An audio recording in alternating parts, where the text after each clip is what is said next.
Hi, my name's Taran.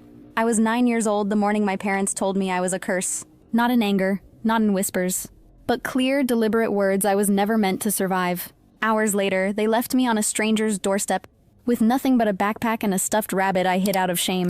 No goodbye, no look back. Just the sound of the car door slamming, the engine humming, and the silence that told me I was no longer theirs. Birthdays passed with no calls, school awards with no clapping, even graduation, my name erased from the program like I was never born. I told myself I'd stop caring, that I'd outgrow the ache. But when you're erased by the very people who should have loved you first, every empty chair becomes a question mark.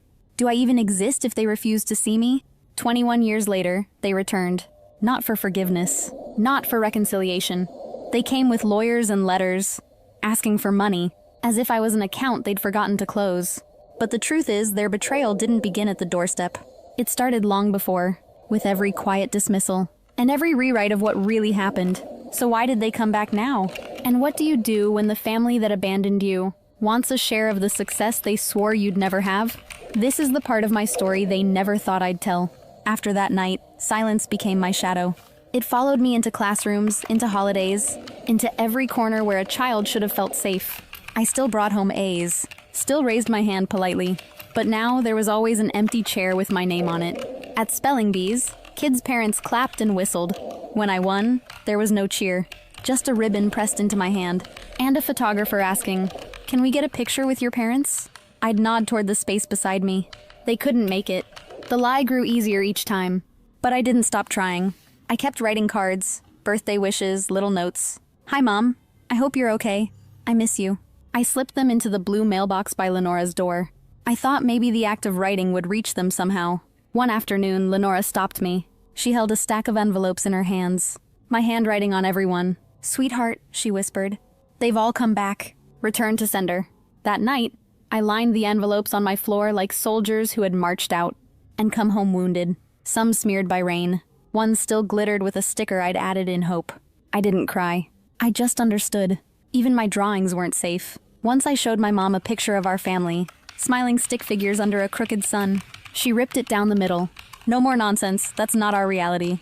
Lenora taped the pieces back together, quiet stitches on a wound no one else saw. But something in me shifted. Not grief, not anger, a slow, steady loosening. The part of me that thought I still belonged. And yet, just when I thought I had nothing left of theirs to lose, I found out I was wrong. Life with Lenora wasn't glamorous, but it was steady. She gave me space, warmth, and something I'd never had before. Safety. I learned to wake up early, help with chores, and sit quietly at her kitchen table. While the radio hummed low, I stayed invisible at school. No more assemblies, no more stages, just the yearbook committee where I could work behind the scenes, without anyone asking why no one clapped for me. At 11, I stopped smiling in photos. At 12, I stopped hoping for letters. But I kept moving, because standing still meant remembering too much. One summer afternoon, while helping Lenora clean out her old cabinet, I found a manila envelope with my name written across the front. Not Dear Taran, not with love, just my name like a label. Inside were bank statements and a note in my grandmother's handwriting. "This is yours. I set it aside when you were born. You deserved something of your own." My heart caught. The account started with 500. By the time I was 15, it had grown to over 12,000. To me, it was everything. But the balance line read 0. Withdrawal date. 2 weeks after I was kicked out. The signatures were my parents. They hadn't just abandoned me. They had erased the one thing meant to protect me. I stared at the ink until the numbers blurred. Lenora didn't say they were monsters. She didn't say I'd be okay. She just sat beside me, one hand steady on my back. That was the first time I felt something new. Not sorrow, not fear, but rage. Quiet, controlled rage. It didn't burn me down. It built something inside me. The need to prove that I could create a life out of the ashes they left behind. So I drew again. The same stick figure me. But this time standing with Lenora. And beneath it, 2 words. "Start here." That sketch stayed pinned above my desk. It wasn't just a drawing. It was a blueprint. Weeks later, I walked to a local cafe and asked for an application. I was too young, but the woman behind the counter said, "You look like you mean business." And I did. From then on, every dollar I earned, every skill I learned, wasn't just survival. It was defiance. They had taken my name off their list, but I was writing it back into the world, one page at a time. I thought silence would be enough, But the past wasn't finished with me yet. I thought I had learned to live with silence, to turn the ache into fuel. But silence has a way of slipping back in. It happened at St. Luke's Hospital. Lenora had twisted her ankle, and I was filling out her forms in the waiting room. That's when I heard it, a voice that made my stomach drop. "I'm right here, sweetheart." I froze. Across the hall, my mother stood with her hand on a girl's shoulder, comforting her in a way I had never known. For 1 second, her eyes locked on mine. Recognition, then retreat. She looked away like I was a stranger in an airport. Minutes later, she walked past me. No nod, no pause. Not even a flicker of humanity. I didn't cry. I just sat there, realizing the child inside me was still waiting, and still invisible.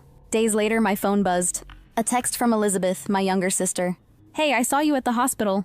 I'm sorry. I'm glad you're okay." I replied with 2 words. "Thanks, me too." No reunion. No closure. Just boundary. I thought that was the end.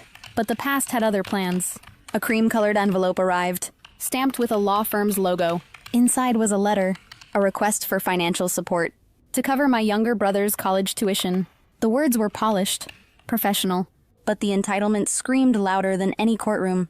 They wrote, "As recognition for the years you were raised and supported, we ask you to contribute." I stared at that line until my hands shook. The years I was raised and supported?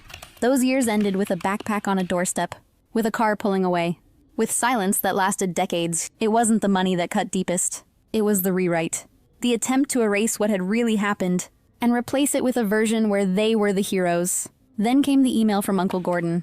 No greeting, no warmth, just a subject line, family duty. "Blood matters," he wrote. "You were given a chance. Now it's your turn to give back." The venom was in the assumption that I still belonged to them, that I still owed them anything. That night, I pulled out my journal and wrote 1 sentence. I wasn't just erased. I was repurposed as a bank account with a pulse. The rage returned. Steady, quiet, certain. What they didn't know was, I had proof they could never outrun.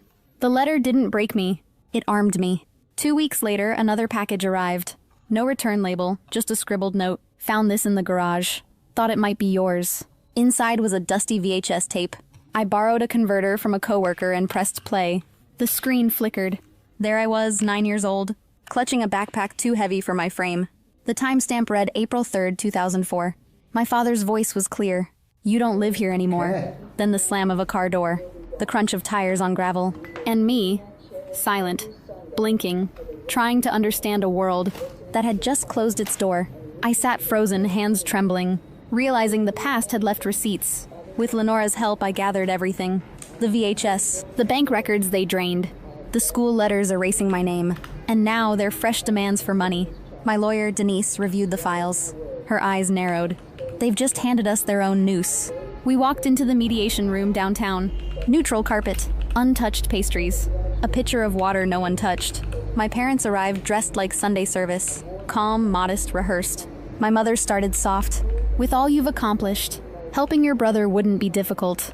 My father added, "We did raise you, maybe not perfectly, but we provided a foundation." I let the silence hang, then asked, "Which part of the foundation? The night you locked the door behind me, or the day you emptied my savings account?" They flinched. Not at my tone, it was calm, but at the mirror I held up. My father tried again. "You wouldn't be who you are without our hard choices." That was the crack in their story, because I had the tape, the documents, the truth they couldn't spin. 3 weeks later, we were in court. Their attorney pled family obligation, a daughter's role, moral duty. The judge skimmed both filings, looked up once and said flatly, "There's no legal or ethical basis. She owes you nothing." My mother gasped. My father stared at the floor. I didn't move. Denise gave me a nod, and we walked out. On the courthouse steps, reporters waited. I didn't speak. I didn't need to. That night, I burned their demand letter in a ceramic dish. The paper curled fast, turning to ash in seconds. I whispered to myself, I didn't just win. I ended the part where they could rewrite my story. But their last move wasn't legal. It was personal. I thought the courthouse ruling would be the end. But endings are rarely that clean. A month later, they showed up in Austin. No warning, no call. Just standing in the parking lot outside my office. My mother stepped forward first. "You'll always be my daughter," she said softly, arms beginning to lift. I raised a hand, not harsh, just enough, and stepped back. She froze. Her arms dropped. Her eyes searched mine for something. I no longer owed her. "You think success means you don't need family?" she asked. I answered quietly, "No, it means I finally know what family is, and what it isn't." My father stayed silent, arms crossed a few steps behind. I turned, walked back inside, heels steady on the concrete. That hug wasn't meant for me. It was for her conscience, but I didn't need it anymore. Closure hadn't come from their apology. It came from not needing one. Weeks later, a cousin reached out. Her baby had been called a curse. The word cut me open all over again. We met at a cafe. I told her the truth I had needed at 9.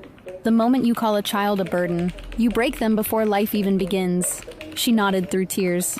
It wasn't the solution, but it was a seed. At home, Lenora had moved in for good. Her slippers under the bed, her books stacked on the nightstand. On her wall hung the drawing I'd made years ago. A little girl walking toward an open door. No shadows, just light.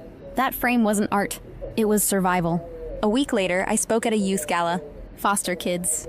First-gen students. Quiet souls who had lived too much too early. I looked them in the eye and said, "Family isn't blood.